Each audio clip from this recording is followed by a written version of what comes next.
Like, you keep pushing those envelopes. I try. There's been so many obstacles along the way, and it has been some times where I honestly took some years off with growing. I just felt like I was just really stagnant, but I needed that time.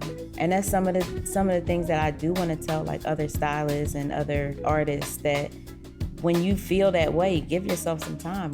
Like I said, we service people all the time, and we don't really pour back into ourselves. And sometimes you might need that time to just relax, and then sometimes things will come to you. That creativity comes back, because I felt like. All right, guys, so we want to take a chance to welcome you to the next GroomCAST episode. I'm not sure what number this is, but I really don't think it matters. In fact, we're still here at the Major League Trade Show in Philadelphia, and I have a really close friend of mine, family and friend. We'll get into that. If you know, you know. But I wanted to take an opportunity to introduce and welcome on the show a really good friend of mine, Miss Shannon White. Thank you. I think you to clap to you. Yeah, Shannon, I wanted to get you on here and talk with you. I want to say that you may be the first female guest to the show. Oh, that's awesome. That's it's not awesome. Because I didn't try, though. Okay. I was, some people's scheduling, it's been tough. Yeah. But I was so happy when you said you could be available.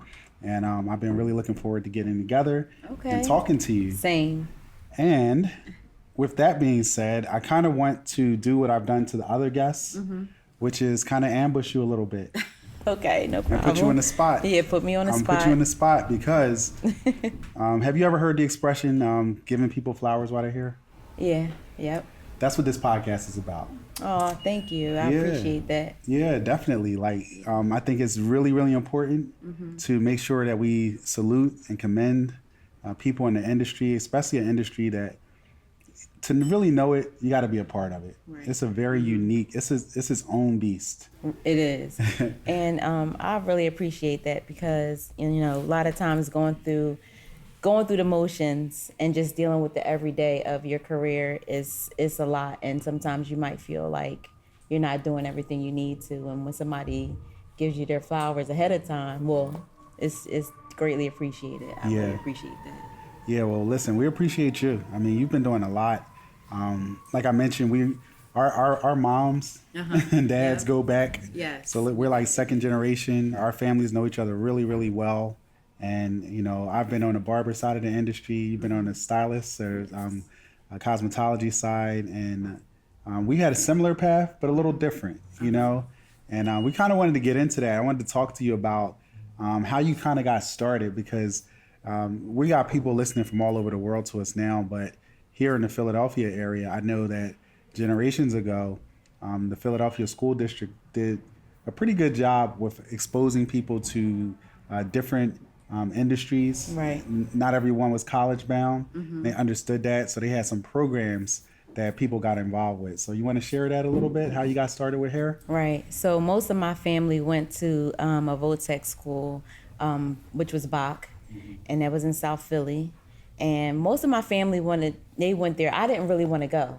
Wow. I did know ahead of time I wanted to do hair. I wanted to go to Dobbins. I just wanted to be different. I want to go to Dobbins. My mom like, no, they're going to beat you up because you're light skinned. But for people listening in, Bach and Dobbins, I want to say are they arch enemies? It's like they're sister schools, but they're in two separate areas in North Philadelphia. Philly, Yes. South Philly, just didn't mix. miles apart. So you wanted to be the rebel. Yeah, I wanted to be the different one and go to Dobbins, but I still went to Bach and I enjoyed it, and I actually got my license from there. So when I graduated, I was able to go to the state board and take my test. Yeah, you were ahead of me. So Shannon was smart, everybody. She went to a vocational technical school in Philadelphia. She gets her accredited hours for the state while doing simultaneously her high school education. And when she graduated high school, she automatically qualified to take the state certification to become a licensed cosmetologist. Yep. And then I graduated high school and went to school and paid thousands of dollars.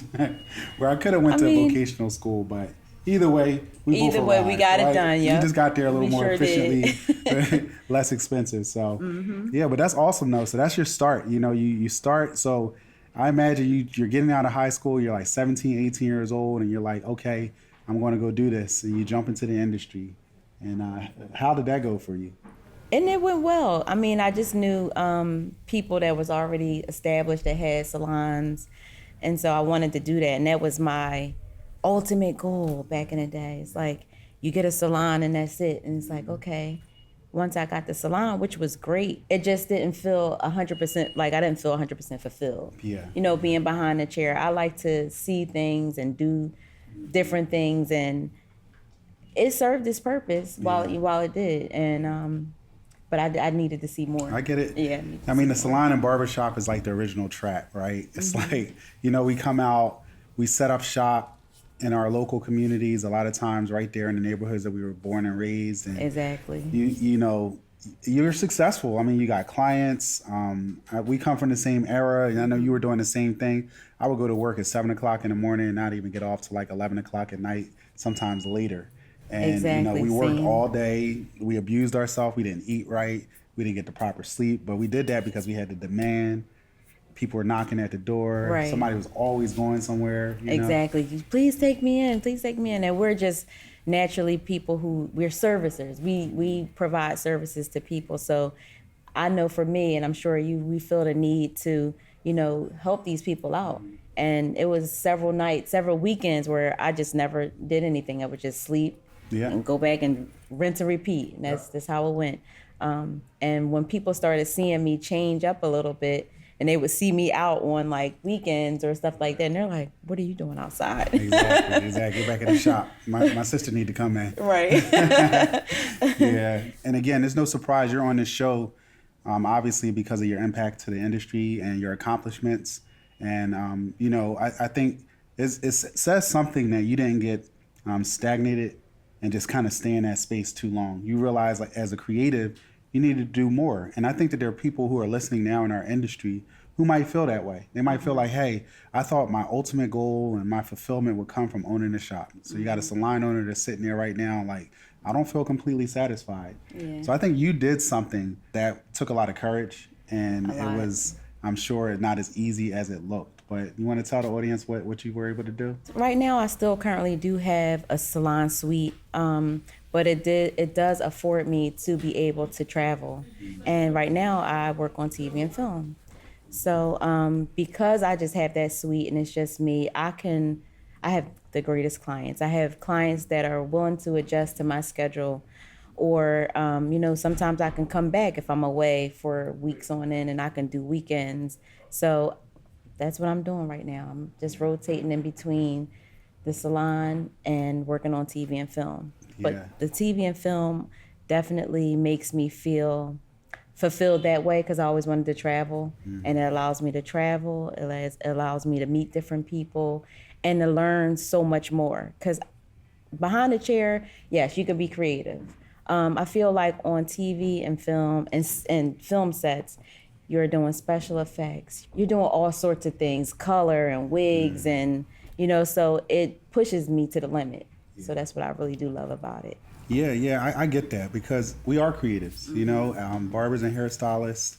We're in the service industry, that's true, but we have a creative void to fill. And sometimes we're not satisfied with what we do as far as the rinse and repeat of predictable, right? Predictable, I know it's Friday, this client is coming. It's going to come in, yeah. Saturday is this person, right? So yeah, you were able to make this transition, which is like, I think it's amazing.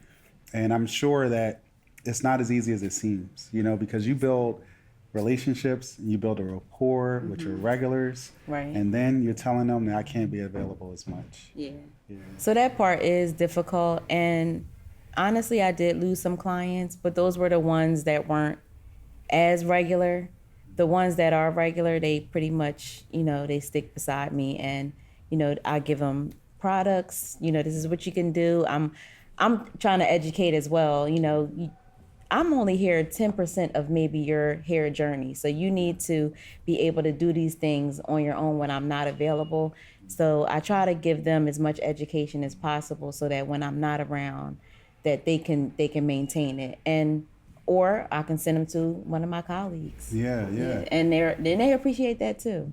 So Yeah, I love that. Educating them, helping them out. I mean, I think it adds to your value. It helps people see that, hey, she's more than just the person that does my hair. Right. She's a professional. She cares, and she can teach me. She's training me, and it adds to your value. So that's good. Thank you.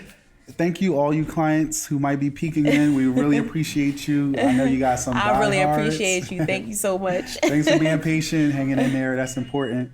But Shannon, like I mentioned, our relationship has come full circle. Like, we know each other on the family side, and we know each other also on the business side. So you can imagine how proud I was, and how proud moments, like, I'll see credits go by, or I hear that you're doing something.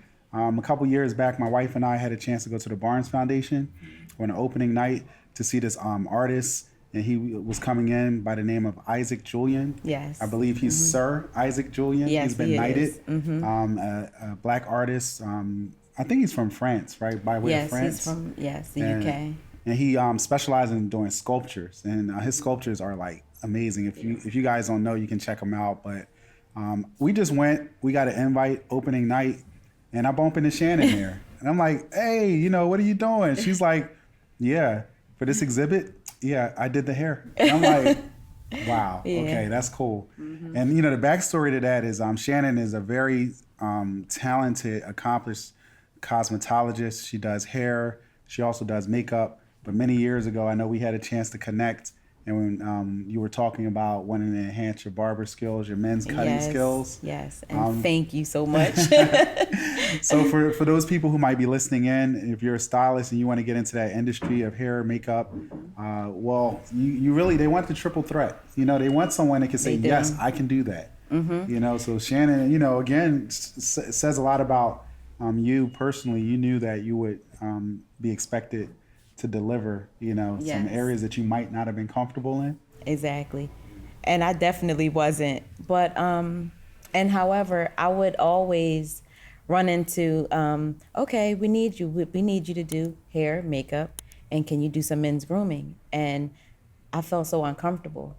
But, I came along, I'm like, let me see if I can enhance my skills. And you were definitely able to help me with that. So that's how I was able to do the Barnes, because most of them were men. I was able to, use your products and everything. Well, listen, I was super proud, but I mean, education is one thing. I do educate, that's fine.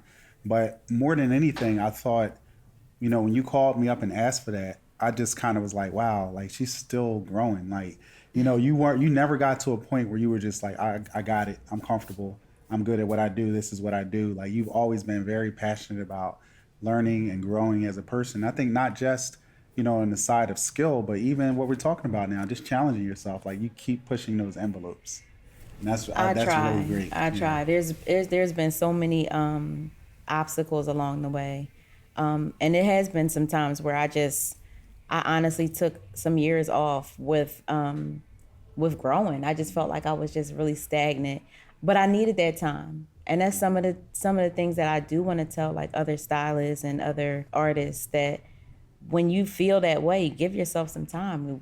Like I said, we service people all the time, and we don't really pour back into ourselves. And sometimes you might need that time to just relax, and then sometimes things will come to you. That creativity comes back, because I felt like those obstacles, I had a deathly ill husband. I actually went through a lot of domestic abuse. I don't really speak a lot about it, but now I'm an advocate, so I really like to bring that to people's attention. And during that time, I just didn't have it. But afterwards, I mean, I just have this innate feeling of just, it's not enough, or this is what I want to do, and I want to achieve it. So I just worked my way to get into the next level. And I worked in a salon, a mixed salon, and I was able to meet a lot of people. And I think once you build a certain network, then you can build off of that too, and be more creative and as to what you want to do further in your career. I mean, I love that, and thanks for sharing that. I think that's very inspirational. Oh, thank you. Because sometimes people see us, right? They see the accomplishments, right? And they're like, "Man, I wish my life was that easy." I wish I had it all. It just fell in place. One day they woke up and they just wanted to do. Yep, and they got a phone call, and then she was on a movie set. And it's Right. like, no, there's a lot of things, and this is a social network world, and people share so much. But there's so many things that people don't know. Right. And I know those things about you, and I know it doesn't come easy. So yeah, thanks for mentioning that and Yeah, sharing you're that. And I welcome, think you're that welcome. there's, a listener now, who's probably dealing with similar challenges. Right. And that's good to know that sometimes, challenges are going to come, and when they do, sometimes we do need to retool. We need to take a step back. Yeah. Self-development is so important. And something you said, I just kind of wanted to highlight. I didn't plan on speaking about it, but I think that that's really important for us to be aware of that. As in this industry, we give a lot. We give so we're much. stylists, barbers, but technically we're therapists, right? Right. Oh, You're goodness, giving yes. every 30 minutes to an hour. You're giving, you're listening. We see clients more than the therapist sees the persons that they administer health aid to. Oh, wow. Or more than a doctor. They see you twice a year, right? Right. But we get sometimes weekly people are coming in and they unload on us. They yes, they do. drop everything on us. You get through 10 or 20 services, you got 10 or 20 stories, right? Yes. And I think that can wear on us. And if we're not building ourselves back up, then, we'll burn out. Exactly. That's definitely burnout. I'm glad you took that time, and that's good because, this Shannon on the other end is like, so yeah, like some of these accomplishments you have. So we say film and movie, but you've done commercials, Target. Yeah, I've done Target, Doritos. I'm always doing some type of pharmaceutical commercial. Hey, you got a niche, you got a niche. Yeah. But then on top of that, you've done some other things, like you have film, some film under your belt. Yep, I got some film. I've done more. Recently, you'll probably know Knock at the Cabin. I've done something called Call Her King that had Naturi Naughton and Lance Gross, Jason Mitchell. Yeah. A couple movies that are waiting to come out. And they have some really nice stars that people are going to be excited to see acting, because I think some of them are debuting in these movies. So that is nice. So you're adding to your list. I overheard you worked on a project with John Boyega, and I did Naked Singularity some years ago. Yeah, really nice guy. Yep. That's awesome. So you're really broadening. And I remember you going through that process of becoming. All right, I'm going to say it wrong, but you're a part of a guild or a part of local. It's a union. It's Okay. called Local 798 on the East Coast. Okay. Yep, and that affords you to be able to work on TV, like maybe news shows or anything that a union can back.